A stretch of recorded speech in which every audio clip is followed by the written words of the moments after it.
Assalamualaikum warahmatullahi wabarakatuh.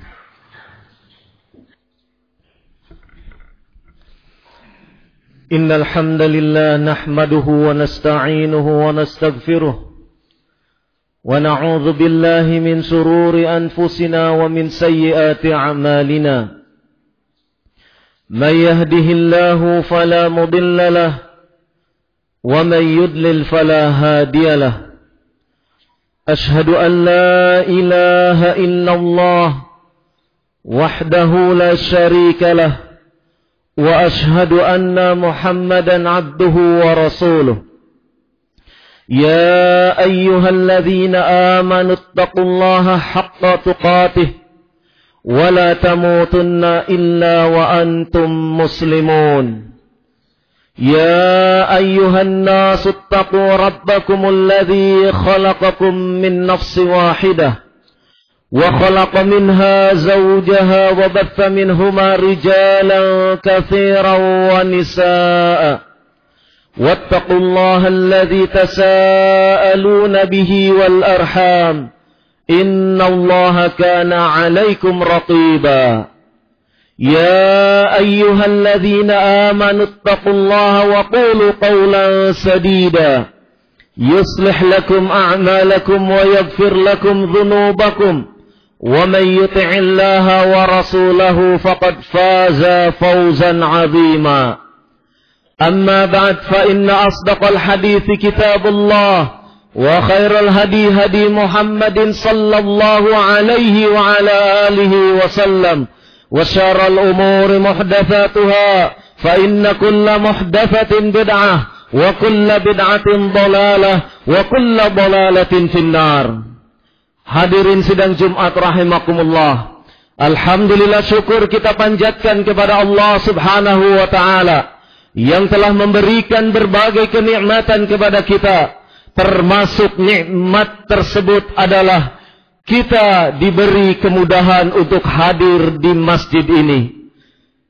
Kita diberi kemudahan untuk senantiasa bisa taqarrub kepada Allah Subhanahu wa taala, mendekatkan diri kepadanya dengan sedekat-dekatnya, dan ini adalah merupakan karunia dan nikmat yang teramat agung. Terlebih daripada itu, kita diberi kesempatan untuk talabul ilmi, menuntut ilmu yang memang diperintahkan oleh Allah dan Rasulnya. Karena sesungguhnya setiap muslim wajib untuk mempelajari agamanya agar dia bisa mengamalkan ajaran agama tersebut, dan dengan ilmu yang ada pada dirinya dia bisa meniti kehidupan ini di bawah cahaya Islam yang benar. Hadirin sidang Jumat rahimakumullah. Allah Subhanahu wa ta'ala telah memberikan amanah kepada kita dalam bentuk anak. Karena itulah Allah Subhanahu wa ta'ala mengingatkan kita akan tanggung jawab mengemban amanah ini. Dalam firman-Nya, Ya ayyuhalladzina amanu qu anfusakum wa ahlikum nara. Wahai orang-orang yang beriman, jagalah diri-diri kalian dan keluarga kalian. Allah Subhanahu wa ta'ala memerintahkan kita untuk menjaga diri-diri kita dan keluarga kita dari siksa api neraka.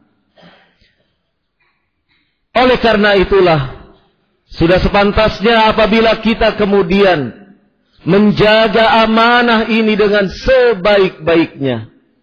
Dan di antara prinsip yang diajarkan di dalam Islam ketika mengemban amanah ini adalah hendaknya dilakukan dengan penuh kelemah lembutan.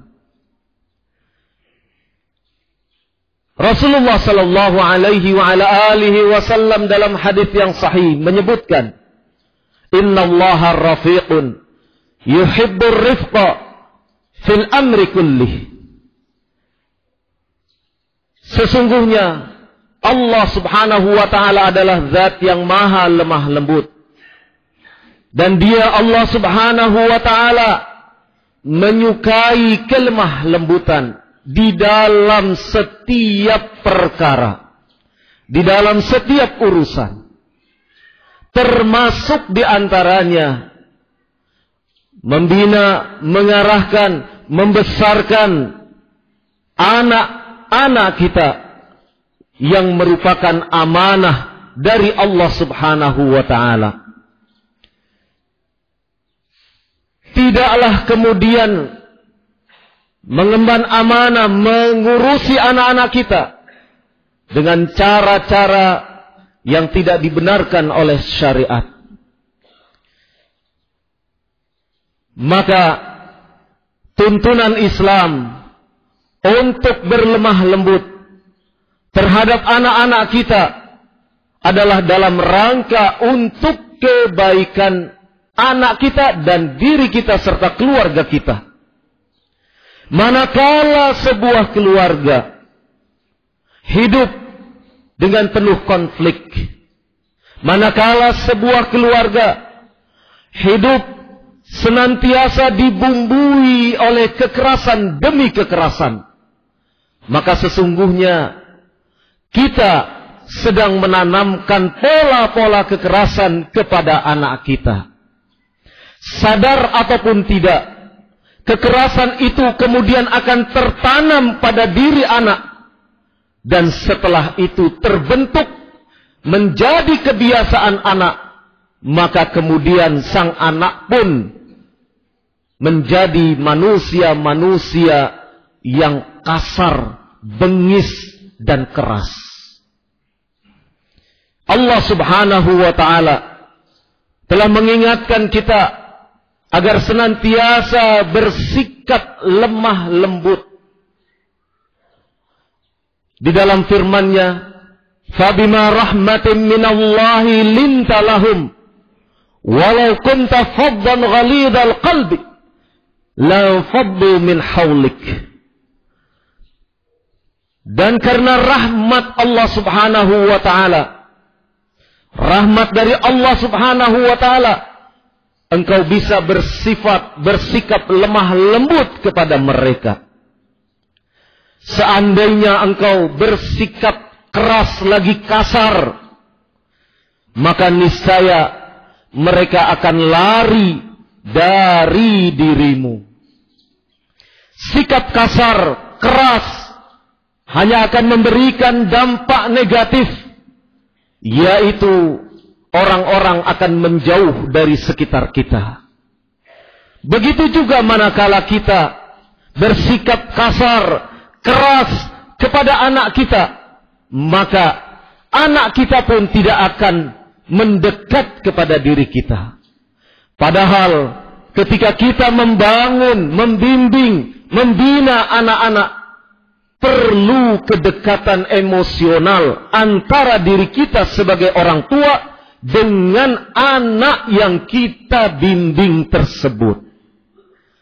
Seorang anak tentu akan merasa ketakutan ketika melihat kita, karena kita terbiasa dengan pola-pola kekerasan dan pola-pola hidup kasar.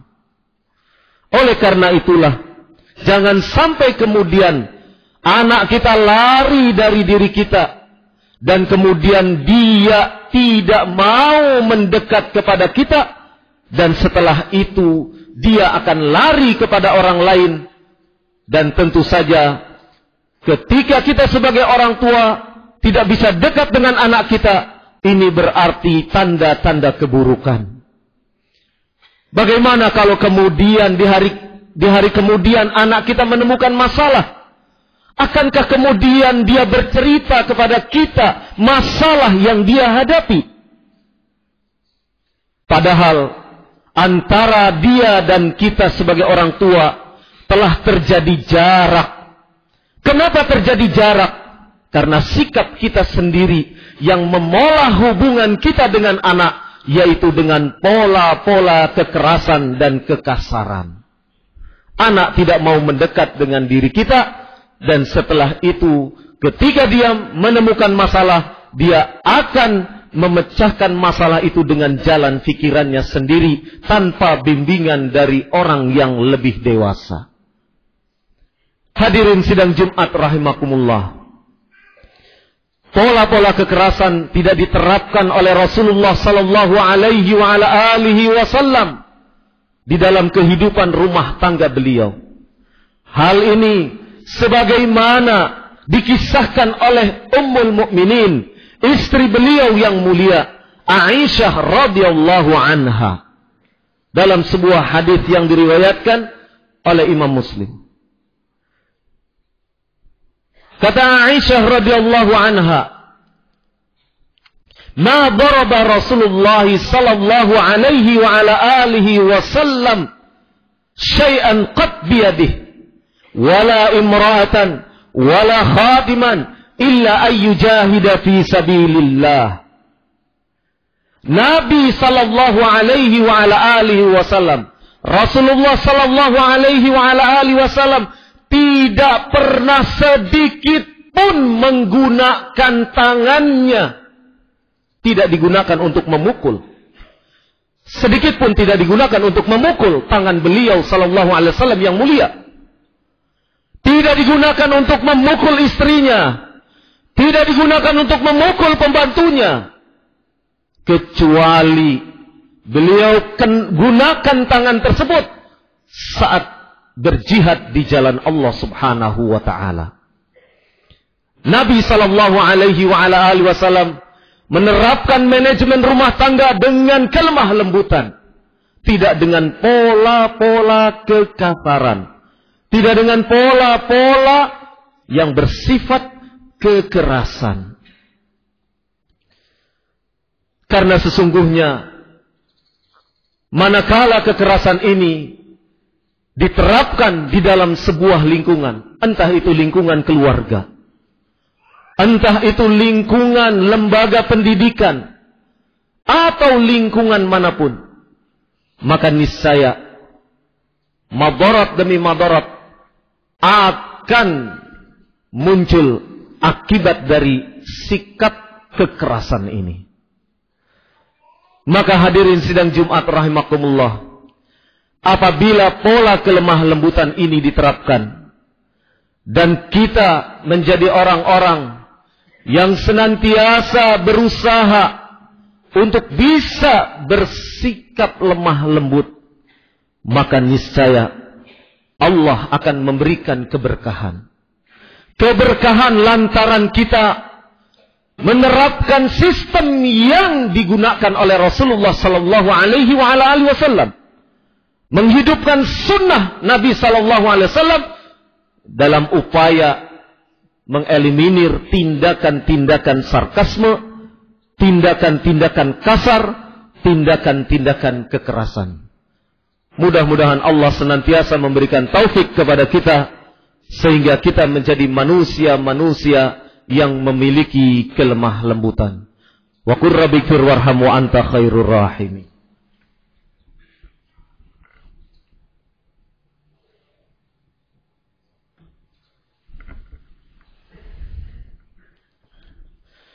Alhamdulillah hamdan katsiran tayyiban mubarakan fih kama yuhibbu rabbuna wa yarda. Ashhadu an la ilaha illallah wahdahu la syarika lah wa ashhadu anna Muhammadan abduhu wa rasuluh. Allahumma salli wa sallim wa barik ala Muhammadin wa ala alihi wa ashabihi ajma'in. وقال تعالى في القرآن الكريم يا أيها الذين آمنوا اتقوا الله حق تقاته ولا تموتن إلا وأنتم مسلمون. Hadirin sidang Jumat rahimakumullah, marilah kita senantiasa meningkatkan ketakwaan kita kepada Allah subhanahu wa ta'ala. Takwa dengan sebenar-benarnya ketakwaan. Karena sesungguhnya orang-orang yang mulia di sisi Allah dilihat dari ketakwaannya. Orang yang paling mulia di sisi Allah Subhanahu wa ta'ala adalah dengan sebab ketakwaannya. Inna akramakum indallahi atqakum. Hadirin sidang Jumat rahimakumullah. Sebagaimana pada khutbah pertama tadi, kita tekankan bagaimana pola kelemah lembutan itu menjadi pola kebiasaan kita. Pola kebiasaan di dalam kehidupan kita sehari-hari. Karena sesungguhnya ketika kita menerapkan kelemah lembutan, maka kita berusaha untuk menghidupkan satu sunnah Rasul sallallahu alaihi wasallam pada diri kita dan lingkungan kita. Bukanlah orang-orang yang kuat itu adalah orang-orang yang dia mampu bergulat. Bukan. Laisa syadidu bisur'ah. Innama syadidu alladhi yamliku nafsahu 'anil ghadab. Sebagaimana hadis sahih, kata Nabi SAW yang artinya, bukanlah kekuatan itu terletak dari seseorang pandai bermain gulat. Tetapi kekuatan itu, keperkasaan itu adalah terletak pada diri seseorang yang dia mampu untuk menahan amarahnya ketika dia dalam keadaan marah. Karena sesungguhnya sikap marah, pembawaan marah yang ada pada diri kita akan bisa menghancurkan apa-apa yang kita sudah tata, apa-apa yang sudah kita susun, apa-apa yang sudah kita siapkan dengan sebaik-baiknya. Karenanya mendidik anak kita bukan dengan amarah. Ketika kita marah, maka tunjukkan marah kita karena Allah Subhanahu wa ta'ala. Dalam pengertian bahwasannya kemarahan yang kita tunjukkan adalah menunjukkan ketidaksenangan kita terhadap perilaku anak yang menyimpang dari apa yang telah dituntunkan oleh Allah dan Rasul-Nya. Dan ingatlah bahwasannya sikap marah itu tidak selalu harus diidentikan dengan memukul, menampar, atau dengan melempar sesuatu. Sikap marah kita bisa kita tunjukkan dengan raut muka ketidaksenangan kita. Namun tidak mesti sikap marah itu harus dengan mengeluarkan kalimat-kalimat yang penuh emosional, mengeluarkan caci maki, mengeluarkan sumpah serapah. Tidak mesti amarah yang kita perlihatkan harus dengan lisan yang seperti itu. Dan tidak harus pula amarah yang kita tunjukkan kepada anak kita yang salah dengan cara mengayunkan tongkat ataupun rotan. Tapi tunjukkanlah bahwasannya kita tidak suka dengan kesalahan yang diperbuat oleh anak kita lantaran melanggar perintah Allah dan Rasul-Nya. Sebagaimana Nabi SAW apabila beliau marah, maka akan nampak dari raut mukanya dan tidak terlontar dari lisan Rasul SAW kalimat-kalimat caci maki. Dan tidak kemudian diperbuat oleh Rasul SAW ketika marah lantas melakukan pemukulan, lantas membanting pintu. Tidak. Oleh karena itu, hadirin sidang Jumat rahimakumullah, mari kita belajar menata diri kita, belajar untuk mengendalikan emosi kita. Karena sesungguhnya kemampuan kita untuk mengendalikan diri itu akan sangat berarti bagi tumbuh kembang kepribadian anak-anak kita. Ketika kita mampu mengendalikan emosi amarah kita, itu berarti kita telah memberikan pendidikan yang teramat berharga kepada anak kita. Ketika kita menghadapi masalah, maka anak kita akan melihat, begitulah orang tua saya menyelesaikan masalah.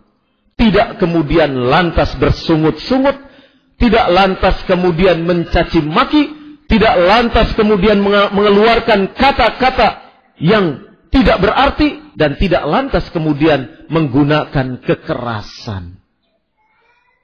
Anak kita akan belajar melihat dari diri kita, sesungguhnya demikianlah cara menyelesaikan masalah. Mudah-mudahan khutbah singkat ini bermanfaat bagi kita semua, dan mudah-mudahan kita diberi taufik oleh Allah Subhanahu wa taala untuk menjadi manusia-manusia yang bisa bersikap lemah lembut dengan tanpa harus meninggalkan sikap tegas kita manakala anak kita melakukan kesalahan. Wallahu a'lam bishawab. Subhanakallahumma wa bihamdik, asyhadu an la ilaha illa anta, astaghfiruka wa atubu ilaik. Wa sallallahu ala nabiyyina Muhammad walhamdulillahi rabbil alamin.